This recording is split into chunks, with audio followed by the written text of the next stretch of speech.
Bapak Ibu, kita siapkan diri kita untuk membaca merenungkan firman Tuhan, tapi mari kita berdoa.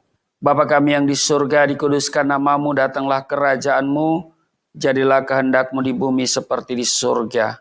Kami percaya di tempat kami masing-masing di mana kami berada, suasana surgawi ada, hadir dan Roh Kudus bekerja di antara kami, sehingga yang sakit disembuhkan, yang letih lesu berbeban berat diberikan kelegaan, yang terikat oleh dosa dilepaskan di dalam nama Yesus. Kami pasti mengalami pemulihan. Karena itu kami datang di hadapan-Mu.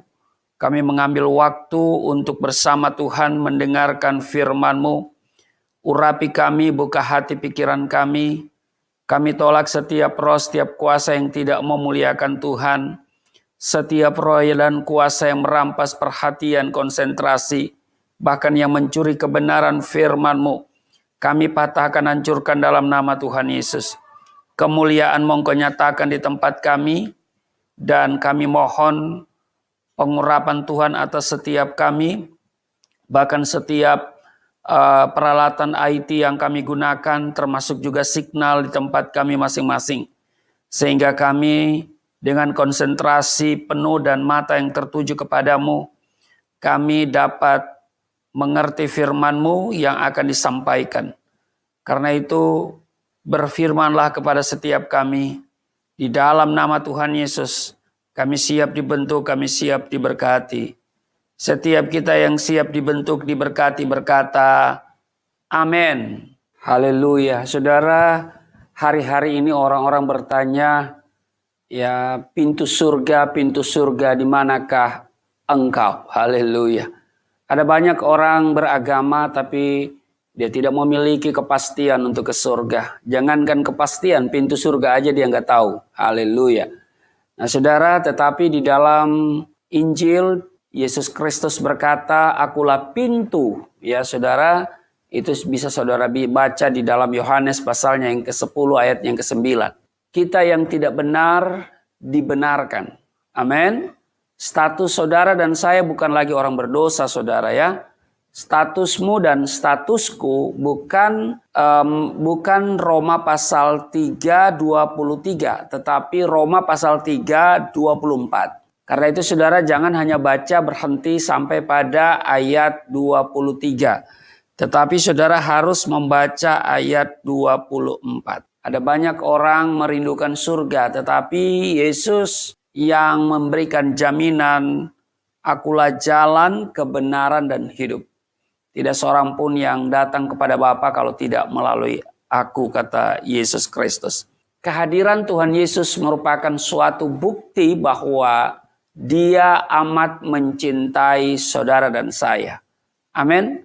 Kasih-Nya yang begitu agung diberikan kepada kita melalui penyerahan dirinya di atas kayu salib untuk menyelamatkan kita dari kuasa maut dan membawa kita kepada kuasa kehidupan baru yang penuh dengan sukacita. Amin saudara. Maka itu orang Kristen dia tidak sedang berhadapan dengan sakratul maut. Saudara, saya sebelum jadi Kristen saya takut mati karena berhadapan dengan sakratul maut. Tetapi saudara, setelah terima Yesus, hanya ada satu hal, sukacita. Dalam segala keadaan, sukacita. Amin. Kita dibebaskan dari segala kutuk-kutuk hukum Taurat, saudara ya. Dia tidak memberikan kita beban yang membuat kita kemudian tidak berdaya. Tetapi dia katakan, pikulah kukuk yang kuberikan ringan, saudara ya. Haleluya, ada sukacita. Karena itu bagian kita adalah apa? Mengucap syukur. Amin. Kita akan melihat pribadi Yesus itu sebagai seorang penyelamat bagi diri kita masing-masing. Bagaimana dia yang adalah firman Allah yang maha tinggi, mau merendahkan dirinya untuk menjadi seorang manusia hina dan mati di kayu salib demi kita manusia berdosa.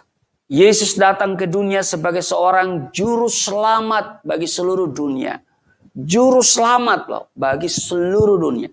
Dia bukan guru selamat, tetapi dia juru selamat bagi seluruh dunia.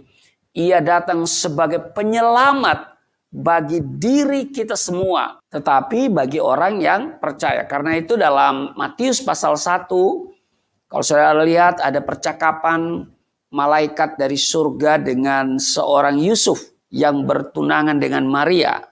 Waktu itu saudara, kalau saudara masih ingat kisah tentang kelahiran Yesus, bahwa Yusuf mau secara diam-diam mau pisah, meninggalkan begitu ya, mau putus hubungan dengan Maria karena Maria dinyatakan hamil. Kemudian ada malaikat. Nah, kita akan baca di ayat 21, tapi saya akan baca mulai dari ayat 20.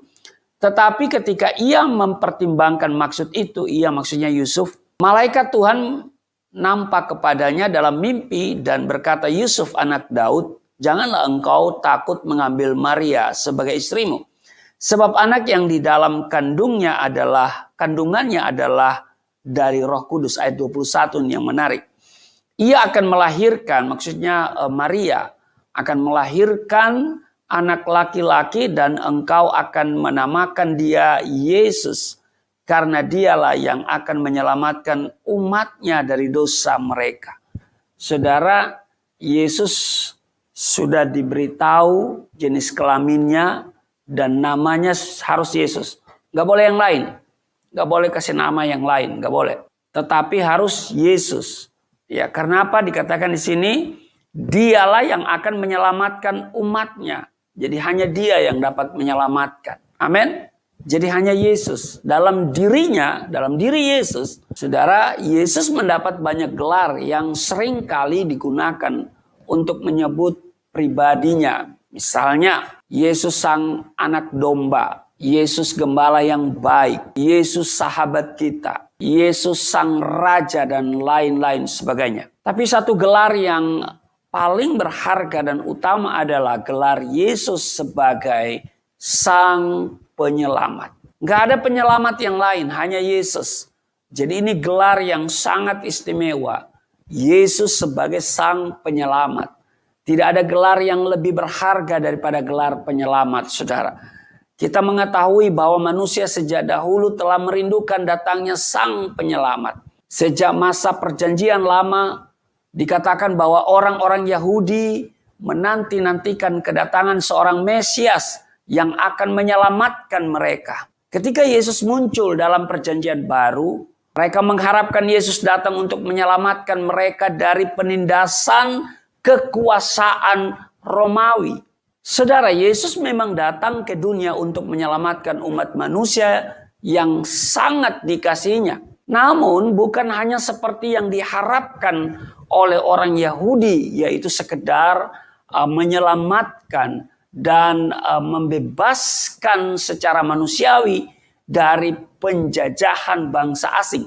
Tetapi lebih daripada itu, Yesus datang untuk menyelamatkan kita dari belenggu dosa, dari ikatan-ikatan kuasa kegelapan dan kuasa maut. Amin. Sehingga maut tidak berkuasa atas hidup kita. Maut tidak lagi punya kekuatan di dalam kehidupan kita. Dan kita tidak sedang berhadapan dengan sakratul maut. Yesus datang untuk membawakan suatu kehidupan baru yang mengarah kepada kehidupan kekal, yaitu kehidupan persatuan atau bersatunya dengan Allah sendiri yang tadinya rusak, terpisah karena adanya dosa. Dalam Kisah Rasul pasal 2, Kisah Rasul pasal 2, di sana dikatakan bahwa barang siapa yang menyerukan nama Tuhan, ia akan diselamatkan. Ayat 21, dan barang siapa yang berseru kepada nama Tuhan Yesus. Tentu Tuhan Yesus yang dimaksudkan, bukan Tuhan yang lain. Barang siapa yang berseru kepada nama Tuhan akan diselamatkan. Nama Yesus adalah nama yang mengandung suatu kekuatan besar yang sanggup menyelamatkan. Dengan berseru kepada namanya yang kudus, maka kita akan menerima suatu rahmat yang besar. Suatu pembebasan dan keselamatan. Keselamatan yang diberikan oleh Tuhan Yesus itu tidak dapat dipisahkan dari kasih karunia Allah yang diberikan kepada kita semua. Amin. Allah mau menyelamatkan kita bukan karena kita layak dan berhak diselamatkan. Namun tidak lain dan tidak bukan karena semata-mata Allah mengasihi kita. Amin. Ini yang luar biasa dalam iman Kristen. Jikalau dia tidak mengasihi kita, tidak mungkin dia mau menyelamatkan kita dengan memberikan Yesus Kristus. Yohanes pasal 3 ayat 16. Karena begitu besar kasih Allah akan dunia, sehingga ia mengaruniakan anaknya yang tunggal. Supaya barang siapa yang percaya, setiap orang yang percaya, yang tidak percaya, ya binasa. Saudara, Allah mengasihi kita. Begitu pula Tuhan Yesus mengasihi kita. Kalau kita bayangkan nih, seandainya Yesus tidak mengasihi kita, mana mungkin dia mau dengan rela menjadi seorang manusia hina dan kemudian harus menanggung penderitaan dan penganiayaan yang amat besar sampai mati disalibkan untuk keselamatan kita. Jikalau bukan karena kasihnya yang besar, tidak mungkin hal itu akan terjadi, saudara. Jadi memang amat jelas ditekankan bahwa keselamatan yang diperoleh oleh manusia itu semata-mata adalah karena kasih karunia Tuhan. Amin. Keselamatan bagi orang Kristen ini sangat berhubungan erat dengan hidup dan perjuangan Yesus Kristus itu sendiri. Hidup dan perjuangan Tuhan Yesus adalah untuk apa? Mendamaikan hubungan manusia yang telah retak karena dosa. Sehingga dia terpisah dengan Allah. Yesus menjadi jembatan atau perantara kita sebagai manusia berdosa dengan Allah. Karena akibat dosa, hubungan kita dengan Allah menjadi putus. Yesuslah yang memulihkan hubungan yang terputus itu. Dalam Roma pasalnya yang kelima, ya, sangat jelas. Pasal 5 ayatnya yang ke-10. Dikatakan begini, saudara. Sebab jikalau kita ketika masih seteru didamaikan dengan Allah oleh kematiannya, lebih-lebih kita yang sekarang telah diperdamaikan, pasti akan diselamatkan oleh hidupnya. Karena perjuangan Tuhan Yesus, kita boleh menikmati pendamaian dengan Allah. Kita memiliki hubungan yang spesial dengan Allah. Sehingga Allah kita bisa sapa dengan kata Bapa, ya Aba. Amin. Kalau kita menyapa dia Bapa, itu berarti menunjukkan hubungan yang sangat dekat. Amin. Dengan keselamatan yang diberikan oleh Yesus Kristus, maka kita diampuni dari segala dosa dan kelemahan. Kita diberi suatu rahmat kekuatan baru untuk berjuang bagi masa yang akan datang. Keselamatan yang kita peroleh saat ini adalah suatu bekal untuk hidup yang akan datang. Jadi kita harus juga memelihara rahmat yang telah diperoleh. Kita harus menjaga kasih karunia Allah itu. Kita yakin bahwa keselamatan orang Kristen itu menyangkut seluruh kesempurnaan dalam hidup. Tuhan Yesus Sang Penyelamat telah datang dalam kehidupan kita masing-masing. Tanda keselamatan yang paling nyata adalah ketika kita menerima sakramen baptisan yang kudus. Saat itulah kita menerima kehadiran Sang Penyelamat dan menerima keselamatan itu. Sebab waktu kita dibaptis, kita dimateraikan. Sah. Karena dengan pembaptisan, kita dibebaskan dari dosa. Dan manusia lama serta diubah menjadi seorang manusia baru. Makanya kita menyandang status yang baru. Korintus 5:17, siapa yang ada dalam Kristus dia menjadi ciptaan yang baru. Dalam baptisan kita ditenggelamkan dalam karya penyelamatan Allah. Disinilah peranan Yesus sebagai penyelamat menjadi jelas dan nyata. Ia menolong manusia yang tidak bisa menolong dirinya sendiri. Yesus menolong manusia dari kegagalan dan keterasingan dari Allah. Yesus menolong kita untuk menciptakan suatu masa depan yang indah dan baik. Keselamatan menjadi suatu kemenangan bagi kita. Karena itu saudara, saya selalu bilang, saya tidak butuh nabi, saya tidak butuh agama, saya tidak butuh rasul. Makanya ada album saya, banyak nabi-nabi, banyak rasul-rasul, tapi cuma satu juru selamat. Banyak agama dan kepercayaan, tapi cuma satu penebus dosa.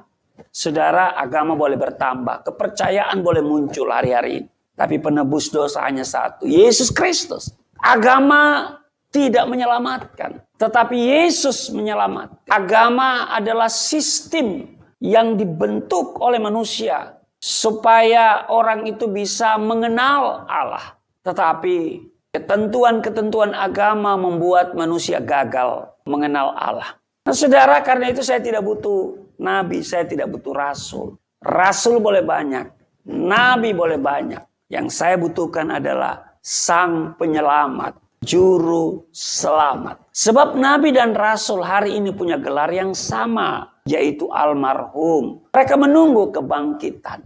Saudara, jadi Yesus Sang Penyelamat itu akan selalu didambakan oleh setiap insan di muka bumi. Amin. Itulah anugerah terbesar yang kita terima dari Tuhan, yaitu keselamatan. Kita patut bersyukur karena Yesus mencintai kita dan bersedia hadir sebagai penyelamat dalam kehidupan kita masing-masing. Kita patut bersyukur karena kita mempunyai seorang penyelamat yang amat mulia. Saudara, peranan Yesus sebagai penyelamat menjadi jelas dan nyata.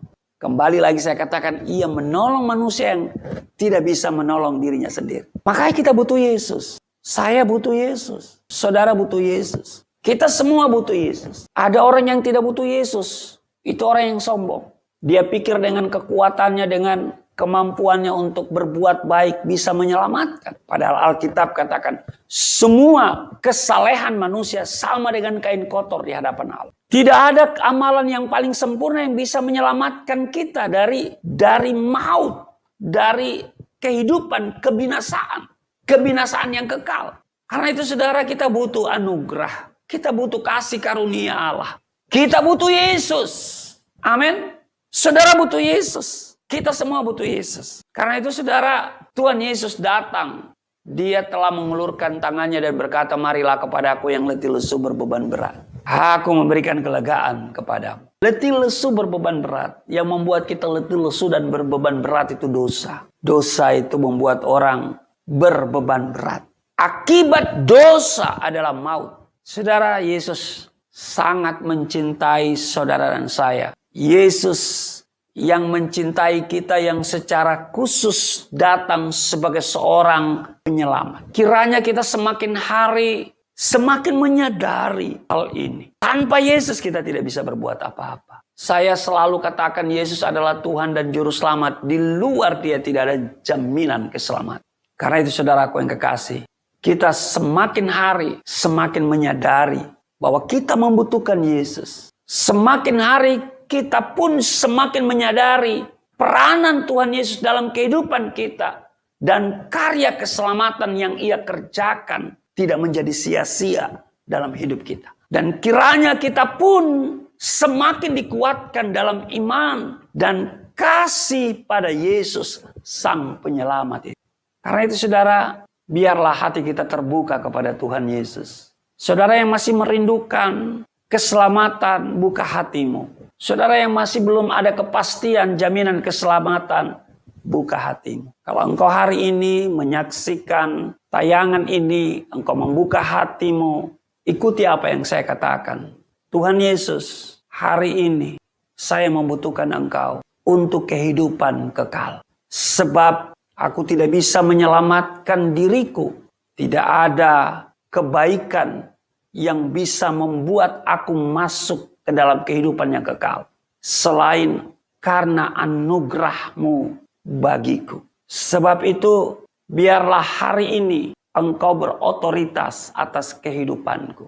Aku percaya dosa-dosaku diampuni. Dan Engkau menjadikan aku baru. Dan aku menjadi ciptaan baru. Menyandang status yang baru. Di dalam nama Tuhan Yesus. Amin.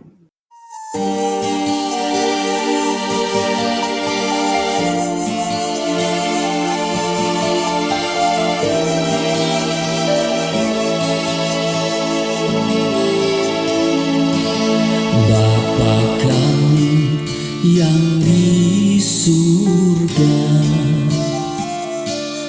dimuliakanlah nama-Mu. Datanglah kerajaan, jadilah kehendak-Mu di bumi seperti di surga.